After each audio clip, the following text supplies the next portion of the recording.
Folks, has the Toronto market pivoted again? I'll get into that and then the latest home prices and insights for the City of Toronto freehold properties for week ending March 13th, 2024. Those of you that have recently subscribed, thank you for that. Many of you watch every single week. You enjoy the content. Consider subscribing if you've not yet subscribed. And if you want to speak with me about your real estate situation, it's really simple. Up here, there's a link below the description below this video. In the description, there's a link to my calendar. Click on that, book a time that's convenient for you. We'll talk about whatever's on your mind. I was speaking to somebody recently, give me a phone call and says, Santo, we're in trouble. We're not sure what to do. We need to sell our house right away. And through a little bit of a conversation, turns out that just the day before, they had an offer night on their property. So they're on the market, they had an offer night, and they're telling me it didn't work out, and how can I help them?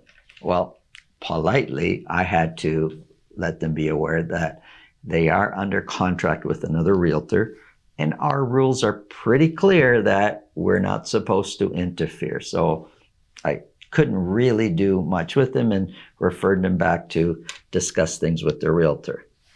However, I was quite familiar with the area because I have a buyer currently, and that's the area that we're looking at. And on my own, I looked up their property and looked into it a little bit.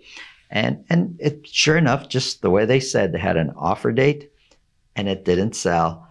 And now they're wondering what to do. Well, I remember seeing that property come up on the market, and it wasn't suitable for my buyer. So we didn't go see it or do anything like that. There wasn't much interest. However, I remember thinking they're having an offer night, and it's been a while since that pocket has had offer nights. And I have the experience of being with my buyer just 3 and 4 weeks prior, where a whole bunch of properties are being sold on offer night.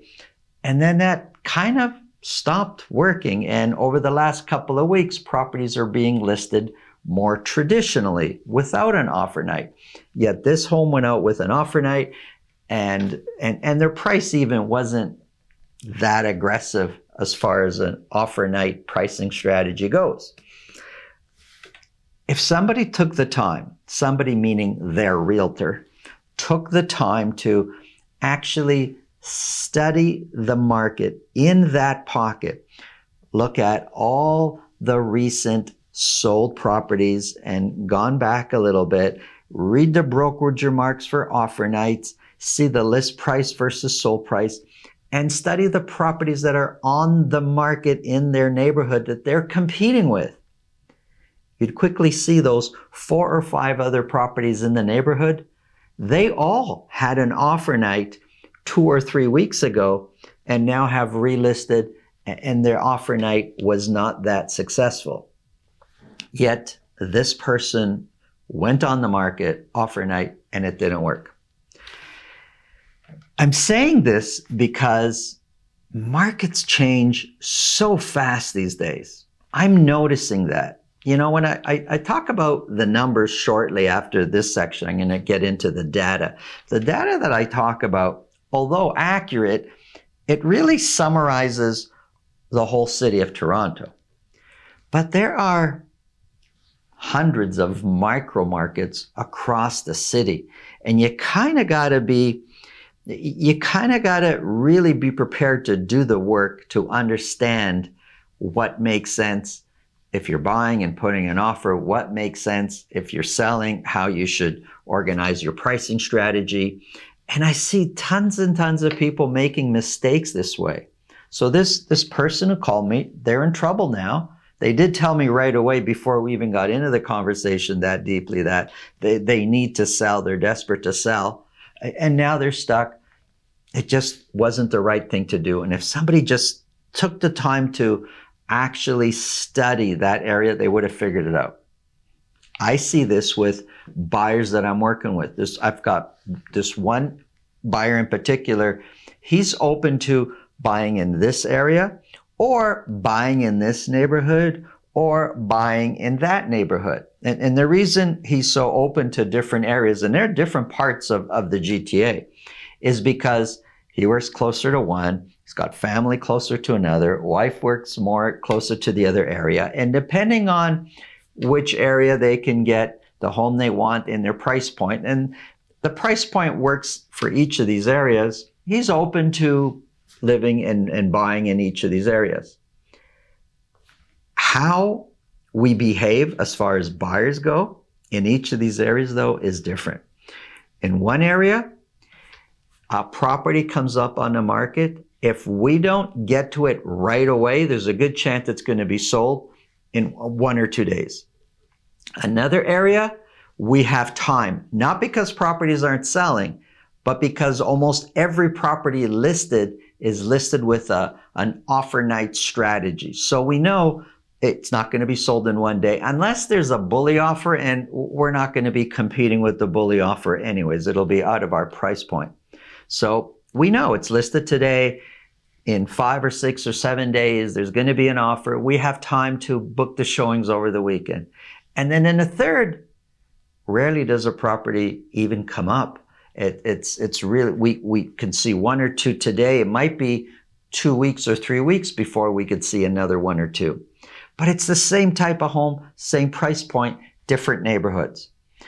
And if somebody takes the time to study what's happening in those pockets, you'll quickly see that what's happening in there may be different than what I'm talking about on the charts. And I could tell you, working with buyers and sellers, actively in the field, boots on the ground every day, I've noticed changes that are happening so fast these days.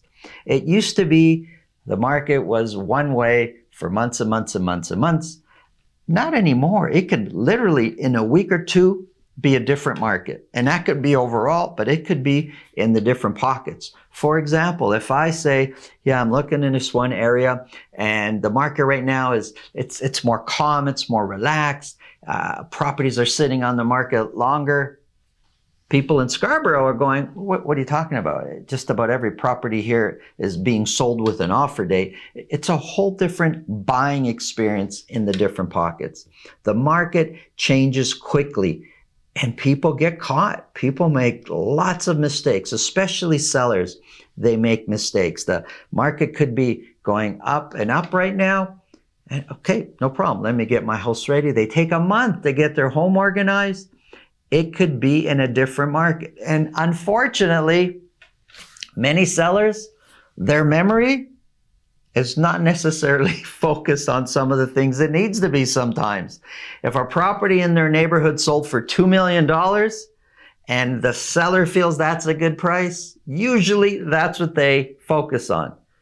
But they ignore those ones that sold more recently for 1.8 or 1.7. They remember that 2 million, but that 2 million could have been, just a month and a half ago, or it could have been sold with an offer date. Those are the things they remember. They don't necessarily know the behind the scenes that's going on with the individual listings or purchases happening in their property right now. So the market changes fast these days. I find a lot of people focus on calendar season. There's a lot of talk about the spring market. You hear me talking about the spring market. Calendar spring is very different than real estate spring. Last year, the spring was for real estate a little bit later. The previous year, it was middle of January, February, it was all done and it was downhill from there. But last year, it was a little bit later. I believe March, April, we'll see when we pull up the chart. It was more March, April. This year, we've had a run up real quick. February, first couple of weeks of March, maybe, but already I'm seeing things are overall more calm, more relaxed. Offer nights are not working out like they used to. Now, they still may be working out for the sellers, but instead of getting 10 offers, they may be getting 3 or 4. We're seeing some neighborhoods, nobody's doing offer nights anymore. There's changes, and it's excuse me, and it's changing quickly. And you really need to be on top of that. You really need to be working with somebody that has their finger on the pulse and they're prepared to do the work and find the information. A realtor can't know everything about everything all the time, but they got to know where to get the information to properly advise you if you're selling or you're buying. It's important. Now, let's get into the numbers.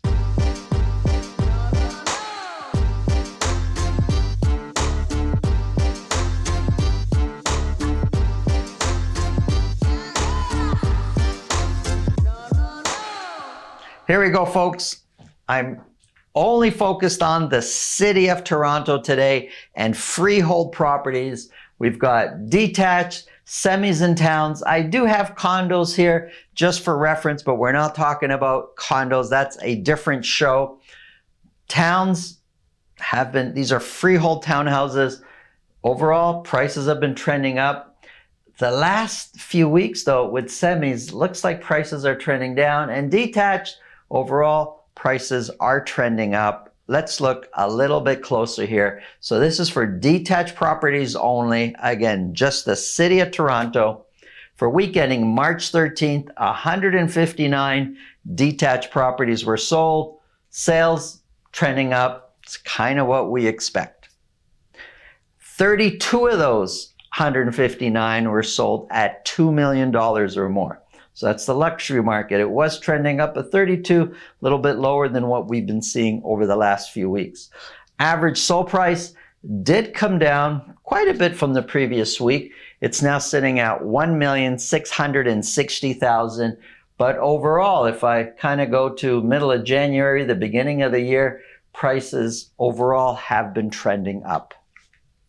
Compared to last year, 1660 is 7% higher than where we were this time a year ago. The median price is 5% higher than where we were this time a year ago. And I just showed you the average price came down. Median price also came down. Overall, trending up. The dotted line, that's a 4-week moving average. It makes it easier to spot a trend. It eliminates the ups and downs that we can see on a weekly basis, and it's trending up. But, you know, we know this week it came down, the average prices.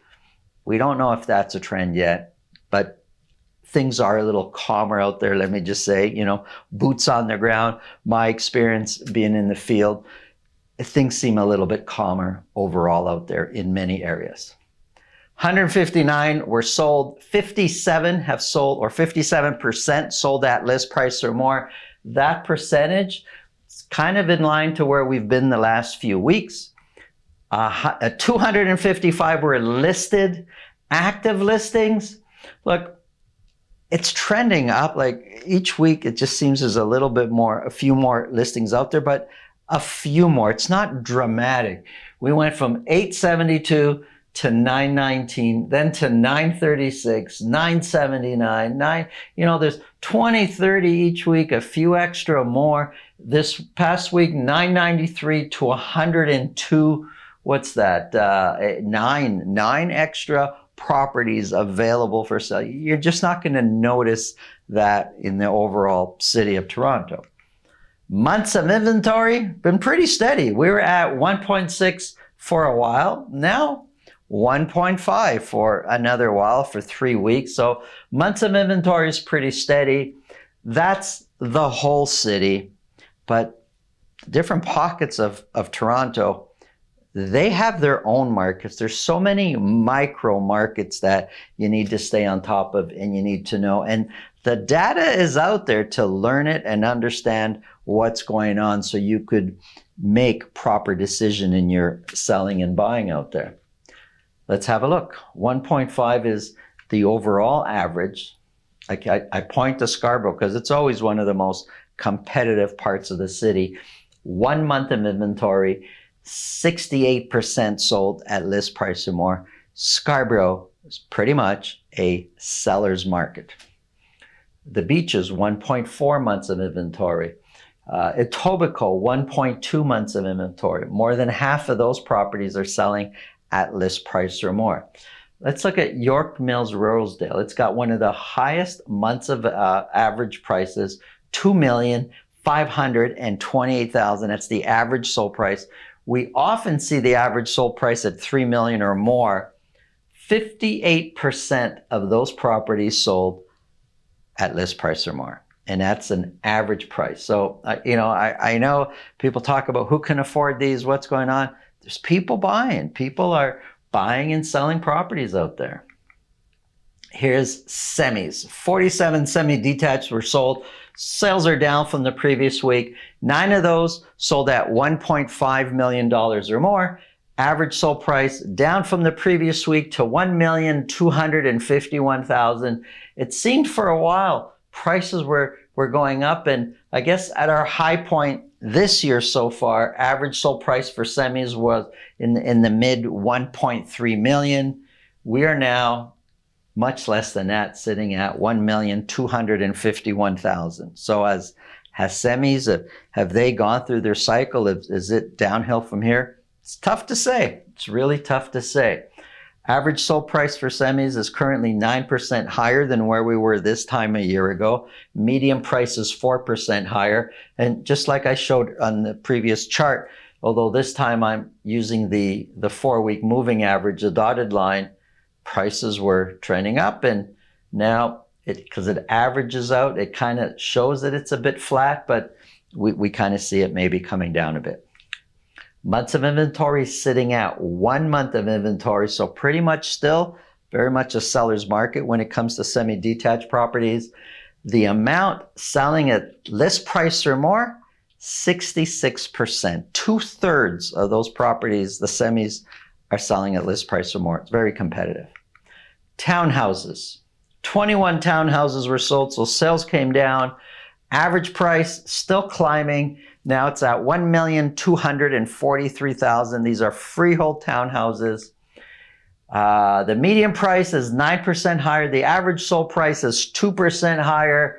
No question, average and median price are increasing. 1.2 is the months of inventory. 57% of the freehold townhouses sold at list price or more. Here's a quick summary. Pretty much a seller's market. In contrast, I have the condo months of inventory that it's a different market, behaving differently, obviously different months of inventory. It's more of a balanced market. Prices, it's a whole different meaning. I'm not going to get into the condo markets right now. There's a whole different show we do just on the condos, but I put it in contrast just for you to see, sometimes you'll see average sold prices and it's got every different property type in that average sold price. Those numbers just don't make sense to me because, why do you want to mix the condo price with the freehold price? Why do you want to mix the condo months of inventory with the freehold months of inventory? Different markets, different patterns, different buying and selling mentalities altogether. Freehold market, pretty much a seller's market. There may be some pockets where you experience a balanced market, but pretty much a seller's market. I wouldn't say an extreme seller's market, but pretty much a seller's market. Prices seem to be overall trending up. Thanks for watching. Have an awesome day.